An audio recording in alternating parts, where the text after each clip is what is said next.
Then you'll just see other cars. Huh? That's funny. Then you'll just see other cars. Then you'll just see other cars. Okay. All right. Hi. Hi. Today I am with my friend Sarah Gerber, who just opened a new business in Moorestown, New Jersey, the Moorestown Flower School. Yes. I had the privilege of hosting an event here yesterday, so thank you, Sarah. You're very welcome. And today we get to do a little chat about you, your business, and I'll ask questions to kind of keep a fluid conversation. Great. But to start, tell us about the principles of the Moorestown Flower School and what you're doing here. What a great question. The flower school was really built around the concept of sharing something I'm passionate about.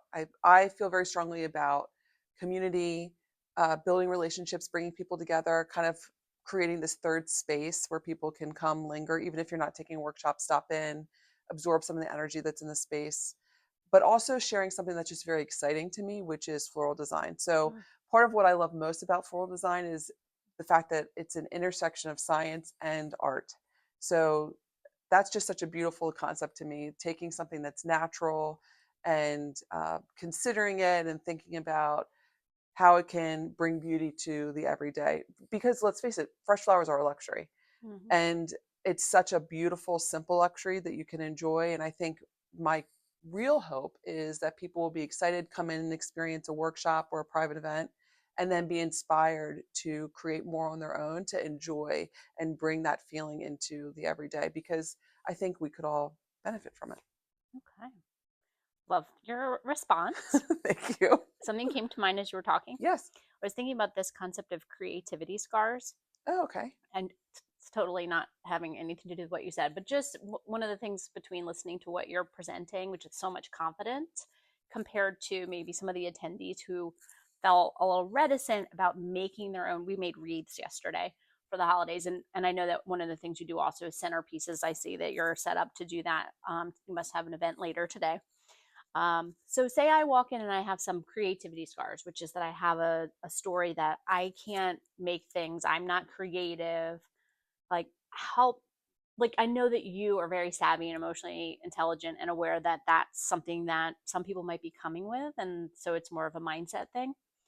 But help me kind of understand how your systems and like how you're presenting your workshops kind of handle that specific challenge. I do try to mention at the beginning of every class that there's no negative self-talk, because it is such a interrupter to what we're trying to create, which is this positive energy of just letting things flow. So I like to say that, and I try to select products that does all the heavy lifting for me, right? Like Okay. Mother Nature kind of does this amazing thing, makes and brings all this beautiful product into the studio. And that's so fun for me to be able to shop every week for the freshest, the best, most premium product to bring in.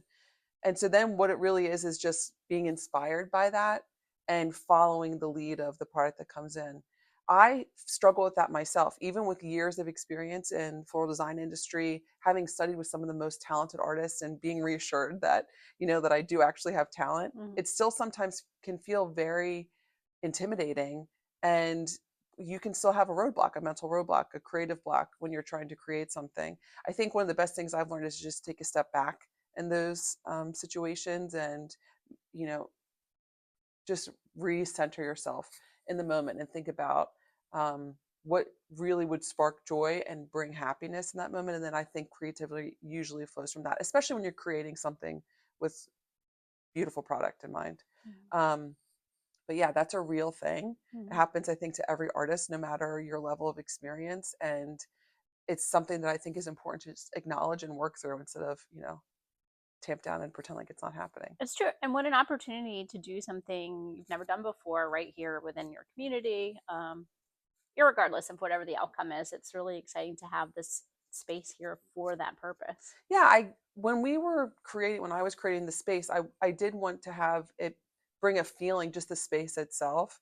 And there is something about just being surrounded by the flowers that brings like a certain level of creativity, just being around them, or a certain feeling. There's other places in town that I think have done such a great job with that. French Press comes to mind right away. Mm-hmm. You walk in and it is a completely different experience. In a way, you're transformed, transplanted to, in that case, Paris.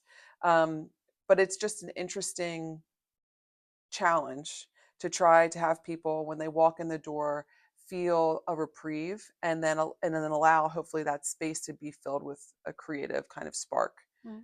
But my intention is just to give everyone a break when they come in and to just activate a different part of themselves. I truly do believe my background was not in art. My undergraduate degrees are not in art. I really thought I was going to be a lawyer Oh, cool. and worked in corporate retail for years and years. But this was something that I kept feeling a pull to. And I think when we all just are able to be quiet and acknowledge that within ourselves, you might really surprise yourself about what creativity resides inside of you. And flowers are such a great way, a very low kind of stress, a low risk way to explore that creativity. And then Mm. you do get to enjoy them. It's not like, maybe you create a piece of art that you don't love. They're temporary. And the fact that they don't last is part of what makes them so special, is that you get to enjoy them while they're there. And there's not a whole lot of pressure in terms of creating something that's going to be like forever or permanent. This is true.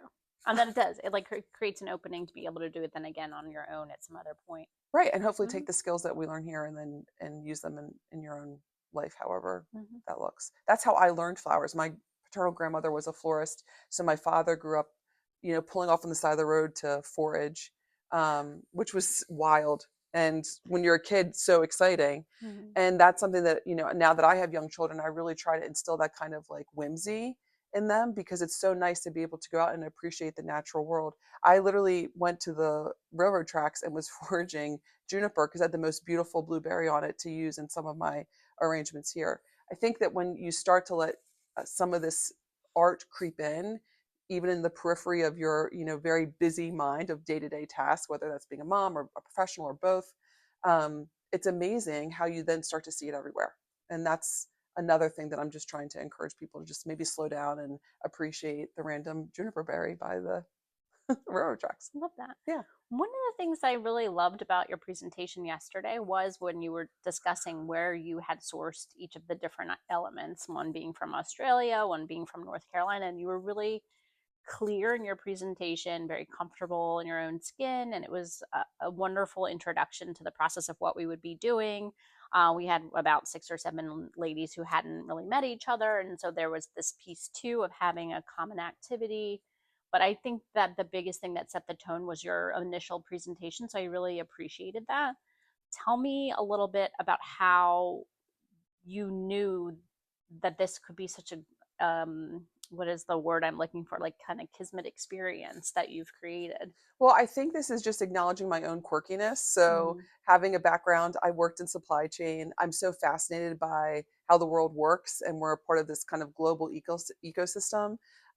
Flowers are such an interesting part too. I mentioned yesterday that as tiny as the country of Holland is, the Netherlands, they still Mm-hmm. present or provide 30% of the world's flowers through their market, Mm-hmm. which is incredible. So I just, those little facts and tidbits are really interesting to me. And I think what I'm hoping is that, and this is also what makes it so scary as a small business owner, is that this is an expression of myself, my interest in kind of that interplay with international commerce and sourcing, and how political uprising in Central America might impact whether or not I can get white roses for an event. Mm-hmm. Those are real things that do impact the floristry business, and they're things that interest me, so I'm hoping that they will also interest other people. And I think that's kind of contagious. Whenever you have someone who's really passionate and excited about the thing that they're speaking about or teaching, it really does translate. And I think that's my hope, is that people will come in here and kind of get excited a little bit about the things that excite me. Mm-hmm. So that's my dream. I hope that that translates. I don't want it to ever feel preachy or um, pushy in any way, because it's not really about sales. It really is about sharing that experience. I really want it to be experiential and not transactional, Mm-hmm. which is why we're not a traditional retail Mm-hmm. establishment. We really are trying to get people in to experience the classes. I can relate to that in my own professional life, so I appreciate that you said that. Yeah. So I think that this is just the first of many interviews, and that anyone who's watching this is going to be really excited to know about you. Well, thanks, And Jane. it's been what? How long you've been open? So I got the keys for the space October 1st, and it was a mad rush to get it Mm-hmm. ready for the world. So we had our first workshop, I believe, on November 7th or 8th. Mm-hmm. So we're heading into our third weekend of workshops. We had a break for the holiday, and I've just felt, I mean, Moorestown has been a special place since we moved here 5 years ago. My family moved here, but this community has really just surrounded us with so much support, and I really appreciate the time that you've taken Mm. today to talk to me about it. It's just, I really have not interacted with a single person who hasn't heard about the school and asked earnestly how they could help. So that's Mhm. just been a really wonderful and I think a very Moorestown experience. I'm very Mhm. thankful for it. I'm excited to see you take off. Why don't you tell the audience where they can find you, both digitally and where the Here? space is? Sure.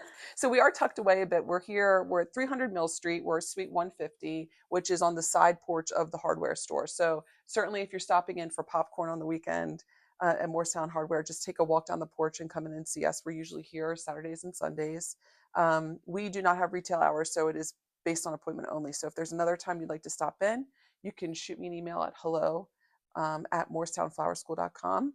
That's our website. We're also on Instagram at Moorestown Flower School. Amazing. Thanks, Jane. All right, thank you. We barely said any ums. Oh, good. I got worried at one point if my face was weird.